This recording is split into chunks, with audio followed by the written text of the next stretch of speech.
удары, удары, удары, удары и все. Это продолжалось в течение часа.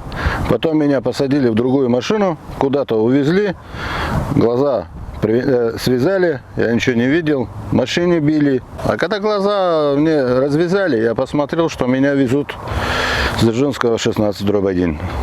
А там стояли уже сотрудников 5, думаю, тут уж точно не убьют.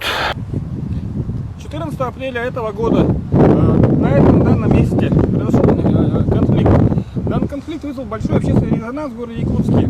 По нашим сведениям, причиной стала конкуренция между двумя управляющими компаниями. Но в данное время эта информация подается достаточно однобоко, и поэтому мы решили выяснить основные причины и подать более справедливо данную ситуацию. В данное время мы сейчас собираемся обратиться к руководителю управляющей компании «Регион». Я первый раз сталкиваюсь с таким поведением человека, тем более мужчин. На самом деле, по факту дела было так, что когда мы были на собрании, человек сам первый позвонил, начал оскорблять, угрожать, и то есть это он назначил встречу на Зеленом лугу. И он приехал туда, угрожал? Да, он приехал туда вооруженный до зубов. Я там была, я все видела, 10 человек там не было, тем более сотрудников полиции. Я была со своими знакомыми, которых предупредила о том, что этот человек всегда ходит с оружием и может быть опасен. Соответственно, когда он вышел из автомобиля, все сразу увидели, что он в состоянии сильного алкогольного опьянения. И он полез в карман, все подумали, что он полез за оружием. Поэтому его обезвредили, никто его не избивал, тем более целый час глаза не завязывал, прям как в американских боевиках. То есть, как он говорит, вы его доставили в полицию, правильно? Да, мы обезвредили, доставили его в сотрудники полицию. полиции, если бы вы какие-то действия неправомерные делали, вас бы тоже задержали, правильно? Конечно. То есть вам претензий не было никаких? Нет, конечно.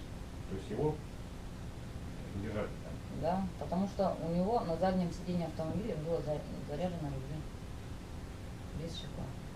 Плюс пистолет, который отобрал его сосед, который привез его туда. В данное время вы выслушали мнение директора компании «Юнион». К этому мнению, в принципе, можно было отнестись критично, да? Но есть одно «но». Заключается оно в том, что именно как раз в отношении УК «Столичная» поступает очень много жалоб. И иногда люди, которые жалуются на компанию «Столичная» или конкретно на господина Азизова, страдают в прямом и переносном смысле. В чем это заключается, вы сейчас поймете. Мы сейчас поедем на ГРЭС к Нелли Федосеенко, она расскажет свою историю. Что ты снимаешь? А? Что ты снимаешь? А скажите, а Азизов может быть опасен для общества? Ну, реакция какая-то немножко неадекватная. Импульсивная. Конечно, я понимаю, что это может быть в силу каких-то национальных особенностей. Я ни в коем случае не против. Я сама, у меня есть в крови азербайджанская кровь, у меня дедушка азербайджанец. Вот поэтому я просто, но тем не менее, если ты работаешь с клиентами, и я же клиент, я прихожу и говорю какие-то вещи, которые мне не нравятся, за что я плачу деньги. И, конечно, здесь должна быть реакция соответствующая. Это обслуживающая компания в первую очередь, а не наоборот. А вот то, что он ударил вашего ребенка, он даже не извинялся? Он даже не извинялся, в том-то и дело, я говорю, может быть, стоило хотя бы просто попросить прощения, что, простите, что я так поступил, что впредь там, например, не буду так себя вести или еще что-то такое. Хотя бы извинения принесли. Он же начал в суде оправдываться, он начал приводить примеры, что я его доставала в течение нескольких часов, хотя это было максимум час от силы все вместе, что я его снимала чуть ли не 2 часа на видео, хотя это все неправда. Он начал там просто оправдываться, какие-то вещи говорить такие. В рамках нашего общественного расследования мы выявили еще один факт, да, по поводу поведения господина Азизова. К нам обратилась Наталья Николаевна Петрова, это директор УК ТОС, и рассказала тоже историю. Сейчас вы ее услышите.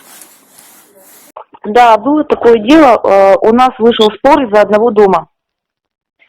Вот. Этот дом обслуживает ЖКХ «Столичная». Это офисное здание. Угу. Вот. И мы предложили свои услуги. У нас же свободный рынок. Угу. То есть написали коммерческое предложение, значит, владельцу здания, да, и ждали ответа. Вот. И когда зашел вопрос, видимо, о расторжении договора, да, об этом узнал Азизов. Вот. Он мне позвонил и начал кричать, оскорблять, угрожать. Но я по голосу сразу поняла, что он пьяный. Поэтому я ему сказала: Эльшан, проспись, потом позвонишь. Вот, и трубку положила. А после этого он мне еще дня 2, наверное, писал смс-ки, типа, мразь, дрянь, попробуй только близко подойди к этому зданию, ну, в таком духе. У него это, как бы, для него это нормально. Это у него нормальное поведение, обычное. Естественное, да, для него? Это для него совершенно естественно. Это вообще просто удивительное хамло. Вот к нашему юристу, я помню, обращался один человек, не знаю, сейчас его можно откопать или нет, да, вот, который пришел с жалобами в управляющую компанию, да, и тоже получил угрозы. Для него это нормально. Уважаемые зрители данного сюжета, ситуация действительно подавалась достаточно однобоко, и господин Азизов и его управляющая компания «Столичная» достаточно странная компания, скажем так, мягко говоря, которая не выполняет весь возложенный на нее функционал. Также мы считаем необходимым, что правоохранительные органы и УКСЖМ должны провести проверку в отношении УК «Столичная» и принять весь комплекс мер воздействия. А мы будем продолжать наше видеорасследование касаемо всех управляющих компаний города Якутска.